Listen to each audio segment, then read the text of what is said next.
नमस्कार दोस्तों।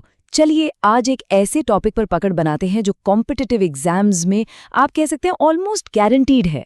हम बात कर रहे हैं जनहित याचिका यानी पीआईएल की। आज हम साथ मिलकर इसके ऐसे स्टडी नोट्स तैयार करेंगे कि यकीन मानिए इस सेशन के बाद इस टॉपिक से जुड़ा कोई भी सवाल आपसे छूटेगा नहीं। तो ये रहा हमारा स्टडी प्लान। इन 5 पॉइंट्स को हम एक एक करके समझेंगे। समझ लीजिए ये हमारे स्टडी गाइड के 5 चैप्टर्स हैं। अगर ये पांचों हिस्से अच्छे से समझ लिए तो पीएलआई पर आपकी मास्टरी पक्की है। तो पेन और नोटबुक तैयार रखिए और चलिए शुरू करते हैं। चलिए तो सबसे पहले एकदम बेसिक सवाल से शुरू करते हैं। नींव मजबूत होनी चाहिए, है ना? तो आखिर ये जनहित याचिका, ये पीआईएल है क्या चीज? देखिए, अगर इसे बिल्कुल आसान भाषा में समझना हो तो सोचिए कि एक नॉर्मल केस एक इंसान की अपनी लड़ाई है, अपनी प्राइवेट प्रॉब्लम के लिए। लेकिन पीआईएल वो पूरे मोहल्ले, पूरे समाज या पूरे देश की लड़ाई है। ये किसी एक व्यक्ति की नहीं बल्कि पब्लिक इंटरेस्ट की बात करती है। मुद्दे कैसे? जैसे कहीं पोल्यूशन फैल रहा है, या मानवाधिकारों का उल्लंघन हो रहा है, या बंधुआ मजदूरी जैसा कोई बड़ा सामाजिक मुद्दा है। तो ये आप कह सकते हैं जनता की आवाज है, जनता के लिए। अब ये पॉइंट, इसको तो आप अपने नोट्स में हाईलाइट कर लीजिए। पीआईएल का जो सबसे रेवोल्यूशनरी, सबसे बड़ा गेम चेंजर पहलू है वो है लोकस स्टैंडी के नियम को रिलैक्स करना। लोकस स्टैंडी का मतलब क्या? सीधा सा मतलब है कि केस कौन फाइल कर सकता है। पुराने नियम के हिसाब से कोर्ट का दरवाजा सिर्फ वही खटखटा सकता था जिसे पर्सनली कोई नुकसान हुआ हो। लेकिन पीआईएल ने इस दरवाजे को सबके लिए खोल दिया। अब कोई भी पब्लिक स्पिरिटेड सिटीजन, कोई भी एनजीओ उन लोगों के लिए आवाज उठा सकता है जो खुद कोर्ट नहीं जा सकते। अच्छा, तो ये पावरफुल आइडिया आया कहाँ से? चलिए जरा हिस्ट्री में झांकते हैं। इसकी कहानी भी बड़ी दिलचस्प है। ये कॉन्सेप्ट असल में अमेरिका में शुरू हुआ था, लेकिन जिस तरह से इंडियन जुडिशरी ने इसे अडॉप्ट किया और इसे सोशल जस्टिस का एक जबरदस्त हथियार बनाया, वो वाकई काबिल तारीफ है। ये टाइमलाइन देखिए, ये आपको पूरी कहानी स्टेप बाय स्टेप बता देगी। 1960s में ये आइडिया अमेरिका में पनपा। फिर इंडिया में इसका बीज पड़ा 1976 के मुंबई कामगार सभा केस में, जब सुप्रीम कोर्ट ने पहली बार लोकस स्टैंडी के नियम में थोड़ी ढील दी। और फिर वो हिस्टोरिकल साल आया 1979, जब हुस्ना आरा खातून केस के रूप में भारत की पहली ऑफिशियल पीआईएल फाइल की गई।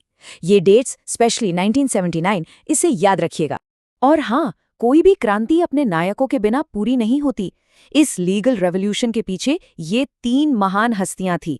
जस्टिस पीएन भगवती, जिन्हें हम फादर ऑफ पीआईएल कहते हैं, ये नाम तो बिल्कुल मत भूलिएगा। फिर जस्टिस वीआर कृष्णा अय्यर और वकील कपिला हिंगोरानी, जिन्हें मदर ऑफ पीआईएल कहा जाता है। इन्हीं लोगों की विजन और हिम्मत ने पीआईएल को हकीकत बनाया। ठीक है, तो हमने थ्योरी समझ ली, हिस्ट्री देख ली, पर पीआईएल का असली इम्पैक्ट, उसकी असली ताकत कहाँ दिखती है?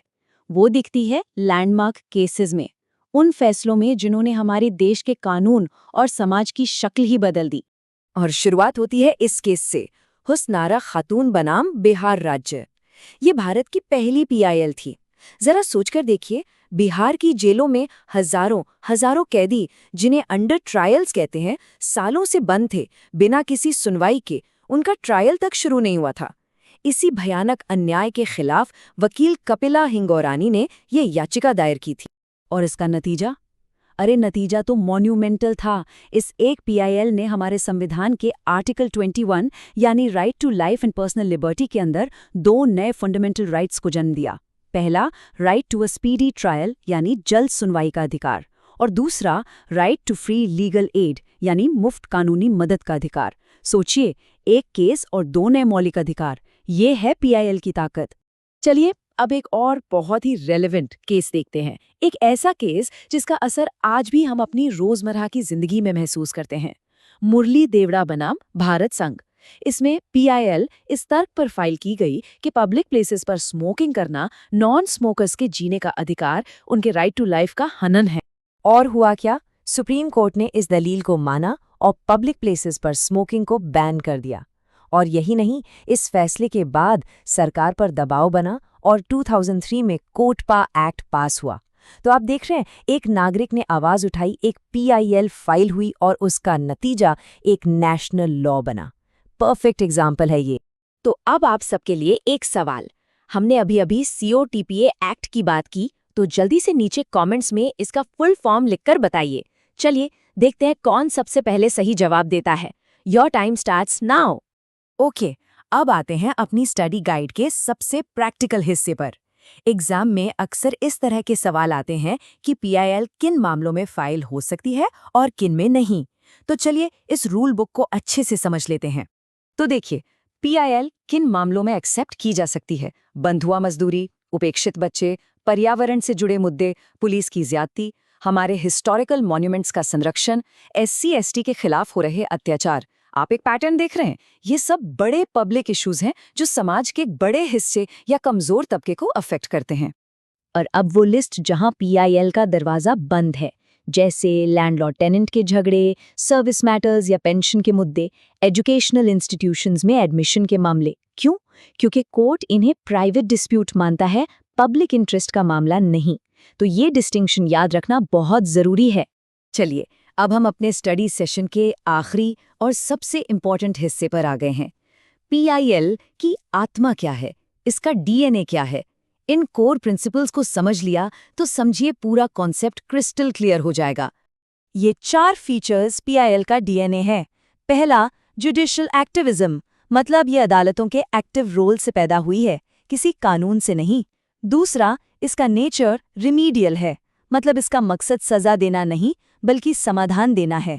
तीसरा, ये रिप्रेजेंटेटिव एक्शन है, मतलब ये उन लोगों की तरफ से है जो खुद नहीं लड़ सकते। और चौथा, ये सोशल इंजीनियरिंग का एक टूल है, यानी कानून का इस्तेमाल कर समाज को बेहतर बनाना। इन 4 शब्दों को याद रखिएगा। और इस पूरी बात का सार हमें father of PIL justice PN Bhagwati के इस एक वाक्य में मिल जाता है। उन्होंने कहा था कि PIL गरीबों की पहुंच में न्याय लाने का एक हथियार है। इससे बेहतर समरी हो ही नहीं सकती। तो आज का ये सेशन हम एक बहुत ही ज़रूरी सवाल पर ख़त्म करेंगे। एक ऐसा सवाल जो आपके ऐसे पेपर या इंटरव्यू में पूछा जा सकता है। PIL को बनाया गया था वॉइस टू द वॉइसलेस, यानी बेआवाज़ों को आवाज़ देने के लिए।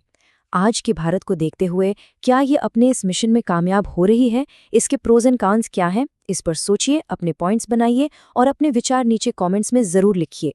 देखते हैं सबसे बैलेंस्ड आंसर कौन देता है।